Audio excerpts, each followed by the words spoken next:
We are committed to implementing the Economic Recovery and Growth Plan ERGP, President Buhari assures.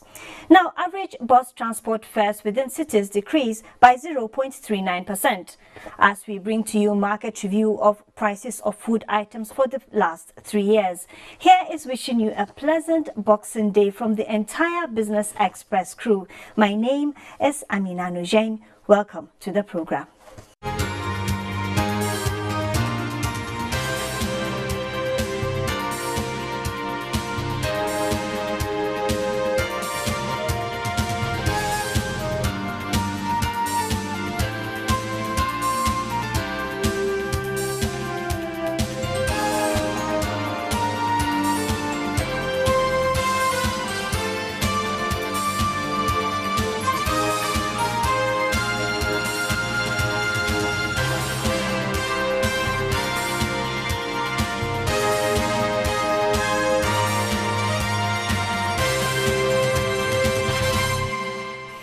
It is Boxing Day and Nigerians are still basking in the euphoria of the season and also pondering over President Muhammadu Buhari's message where he made a strong case for the nation's unity to be upheld in the midst of its socio-political challenges.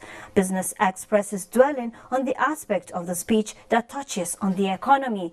As President Buhari believed the Nigerian economy has made significant progress, with the government's remaining committed to implementing the Economic Recovery and Growth Plan, he also stated that there has been progress in the agro sector, while the nation's infrastructure deficit has been greatly reduced with significant improvement in roads, railway, aviation and power. He acknowledged the institutional reforms to improve the ease of doing a business environment and the anti-corruption crusade of his administration. In the meantime, the Debt Management Office says the Federal Capital Territory Administration and 10 other ministries, departments and agencies have outstanding 178.09 billion naira lent to repay. The loans, which were raised as bonds and lent to organizations for various purposes, are supposed to be repaid following different memorandum of understanding signed between the DMO and the benefiting organizations. The DMO raised 15 billion naira for the funding of the health and education projects for the FCT, out of which a balance of 7.09 billion naira is outstanding.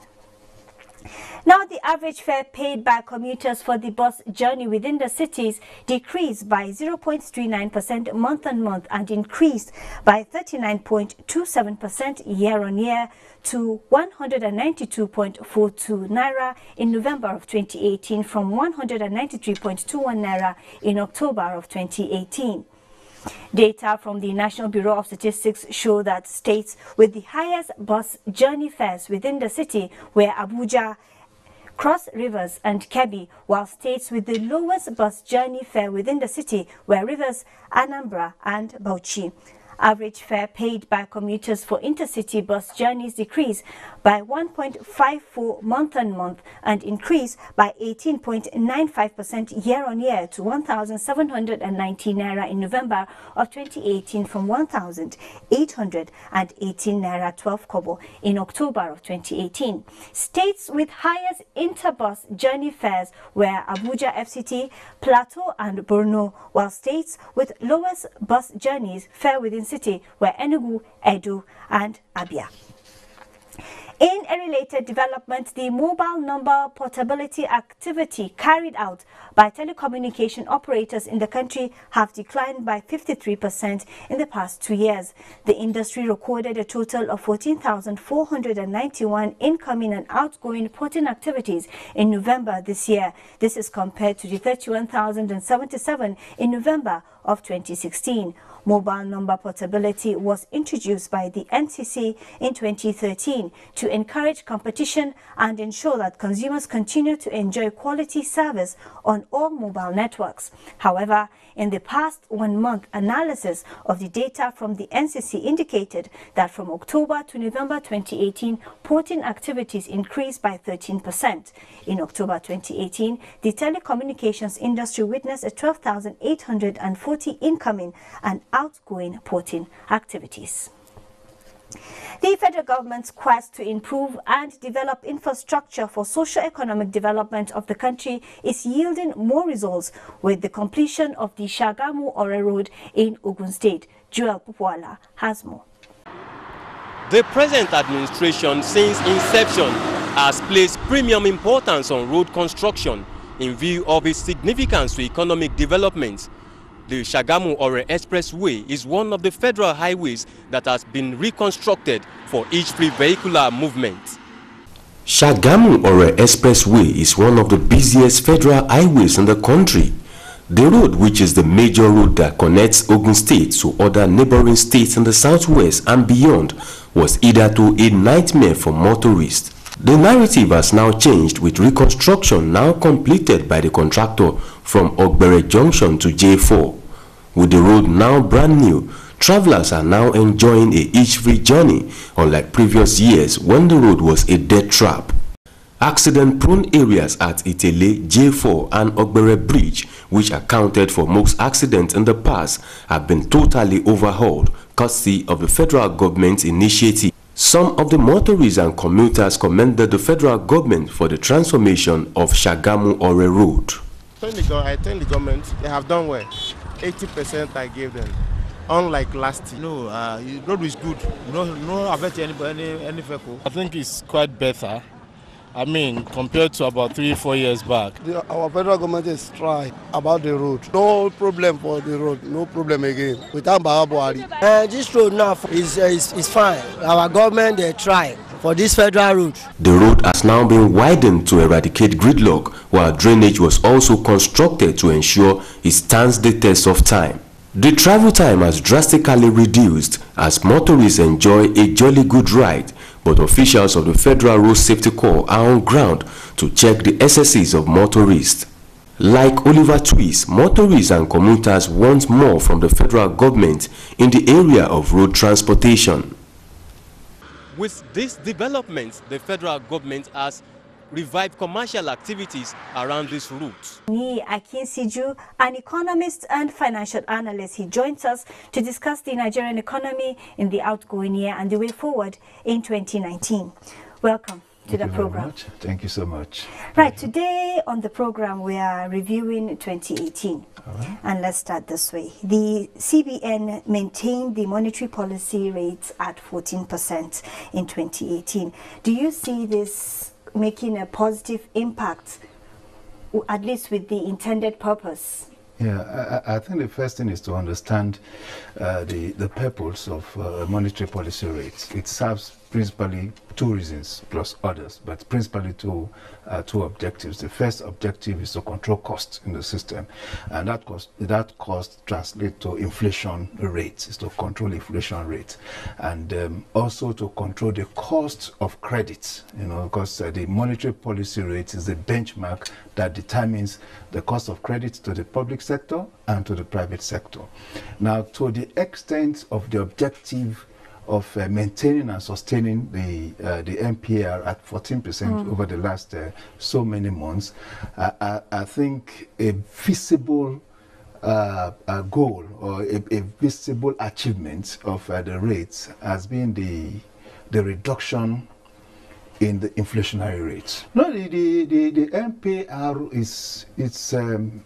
is a constitutional requirement of the CBN, because the CBN moderates and regulates the quantum of liquidity in the system, and it is the MPR that the CBN, the Central Bank of Nigeria, uses, like all central banks across the world. So it's not about market forces. It is about what the CBN observes in the economic environment, and how it wants to direct its policy, economic policy. Now, substantially, we have witnessed or recorded 18 months of consecutive decline in inflationary rates, in the last 18 months. That is huge. It is a huge achievement, moving from a high of 18.7% in January 2017 to a low of 11.24%, I think, in August 2018. And that was consecutive. Now, when price falls, it impacts the common man. it impacts production costs, it impacts businesses, so it eventually impacts the standard of living. So that is why you say the CBN is hawkish when it looks at sustaining the interest rate at a particular point in time. Now, going into 2019, do we still see 14%? Well, it depends on the dynamics. You know, our economy is substantially linked to international economy in terms of rates outside there, in terms of the price of crude oil and all that, and of course in terms of the kind of inflow, you know, foreign inflow into our economy. So, but what this government, I think, has achieved so much is the prudent management of resources. So I think for some time the inflation, I mean the MPR will be sustained at 14 because you have seen a bottom out of the decline in the inflationary rates, and you have seen a perceptible increase. You know, you saw in August 11.24, in September 11.26, I mean to 11.28, then fall back to 11.26 and all that. You can see that tumbling activities at that level. So the CBN may likely still watch out, you know, until it determines if it has to reduce. But in reducing, I think already there are already provisions in the budget, you know, to also take care of the need of reducing costs of credit to the MS, to the micro and medium, micro, small and medium enterprises, you know. So to that extent, I think it's to still be retained. Okay, moving on a little bit further. During the course of 2018, we saw different figures of GDP growth. Is all growth inclusive? Well, GDP tells us, that's the basis of GDP. They're all numbers. Everything. Yes. They're all numbers, but is it all inclusive, or is it just significant growth based on circumstances, time, and situations? Well, I think the difference this time is that the growth is being recorded in the non-oil exports. You know, I mean, the non-oil figures. That's good news then. Yeah, it is good news because when you have growth recorded in crude oil, I mean, in the oil and gas sector, it is usually limited because it has limited impact. It covers just about 10% of our GDP. Now, talking about impact, does it affect the common man, or is it all numbers? If it is non-oil export, it affects the common man because when you take out the oil and gas GDP, you are taking out just about 10% of the GDP profile.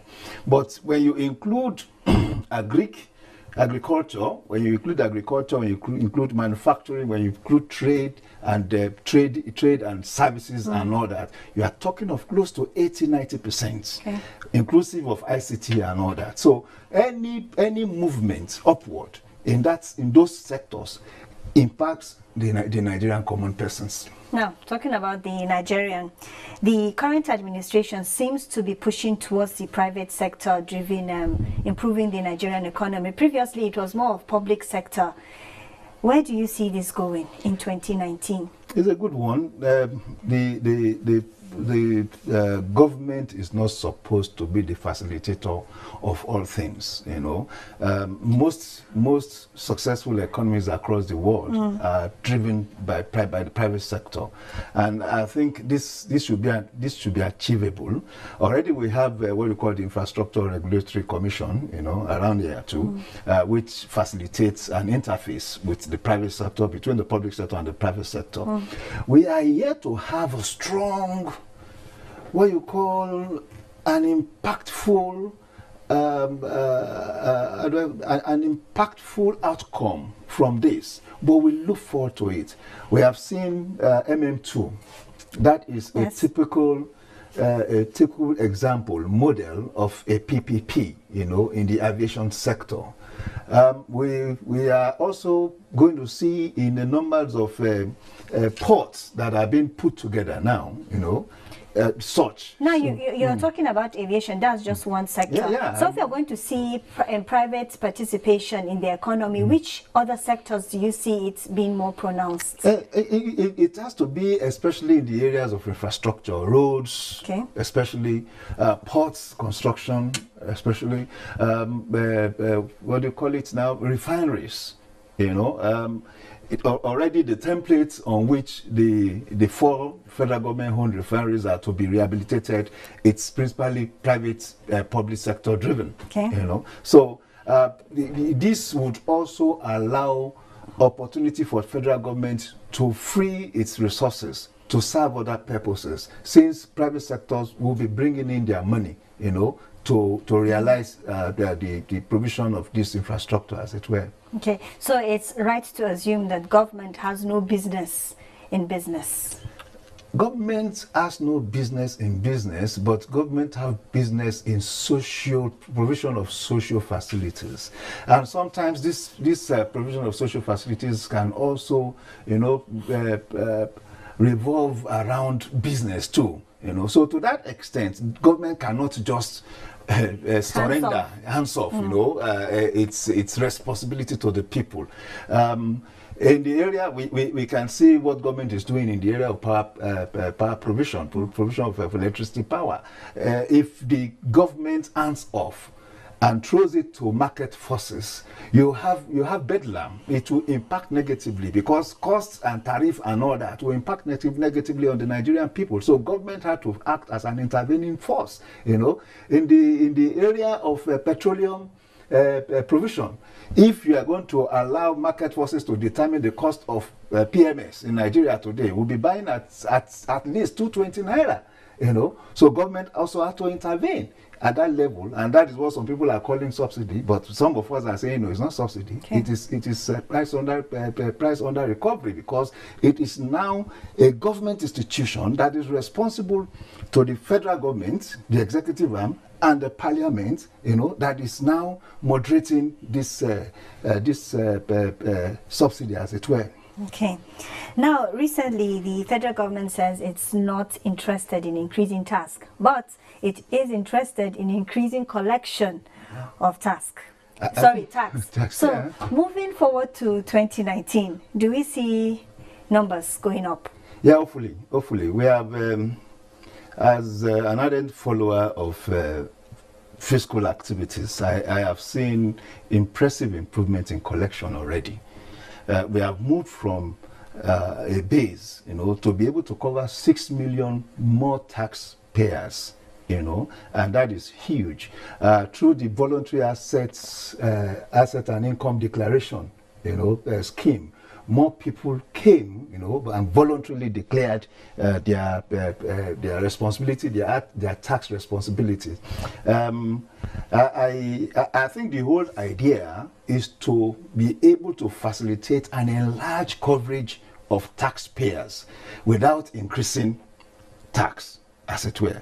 But then there's also the talk about taxing luxury products, and I support that, because if you live above a certain economic threshold, you must be able to pay more for the exotic taste, for your exotic consumption. You know, for those of us that rely on basic consumption, no problem. But once you are moving away from that, you should be able to pay more. You know, so I support luxury tax on luxury goods. Now, in 2018, the Economic Recovery and Growth Plan was trending.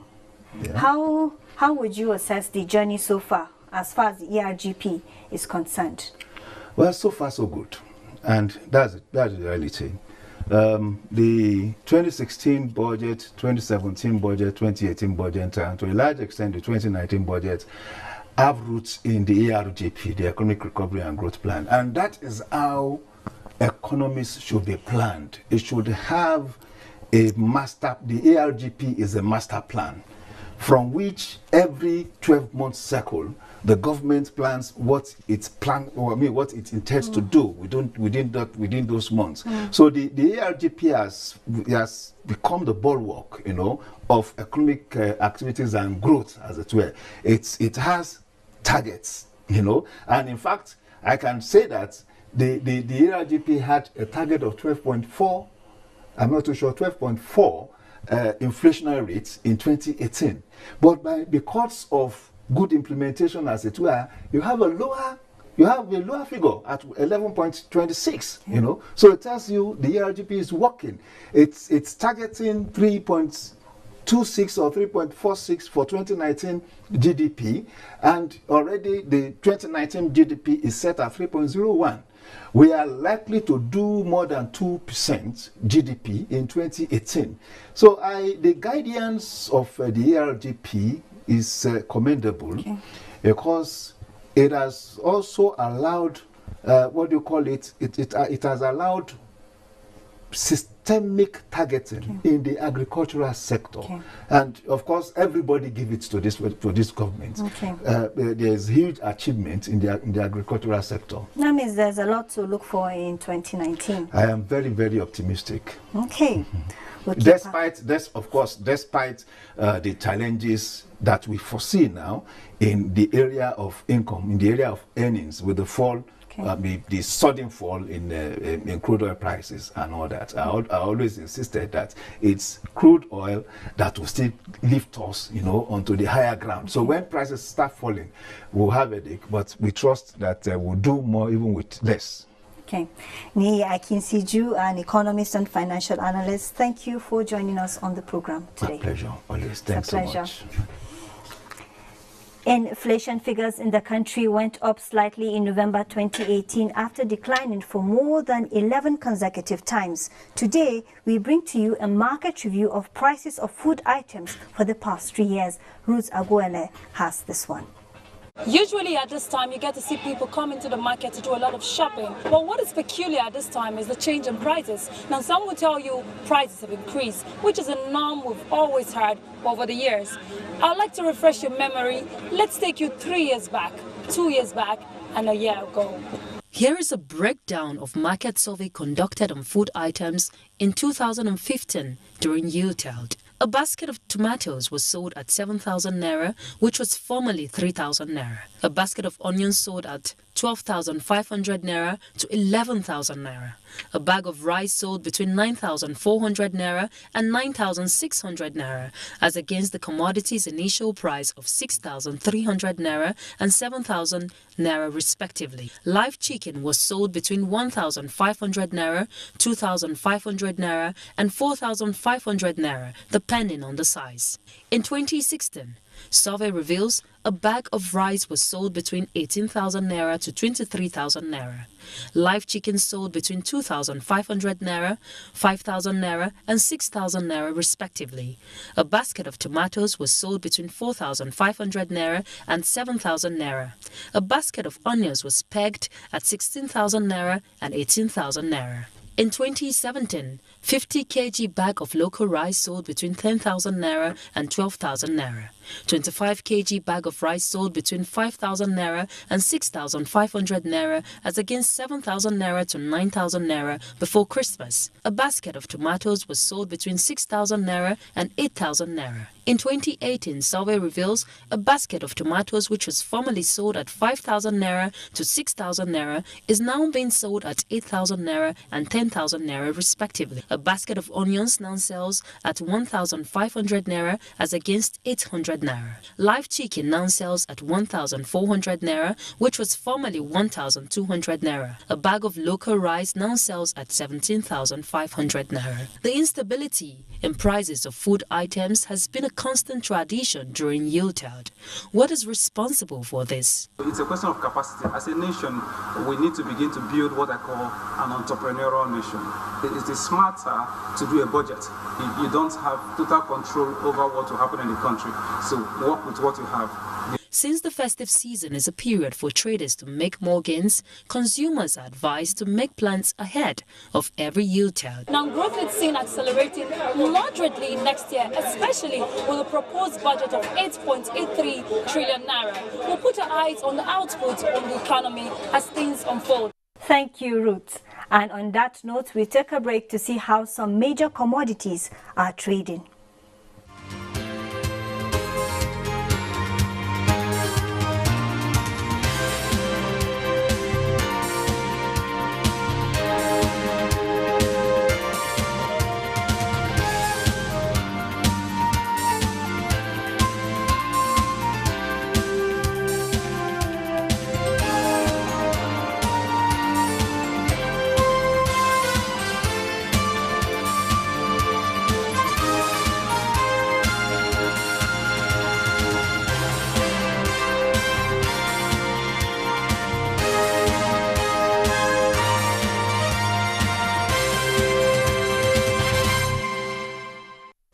That is the size of Business Express for today. Remember to send us your feedback via email businessexpress@nta.gov.ng. You can also reach us through our Twitter handle NTA News Now. Don't forget the hashtag BizX showing on your screen.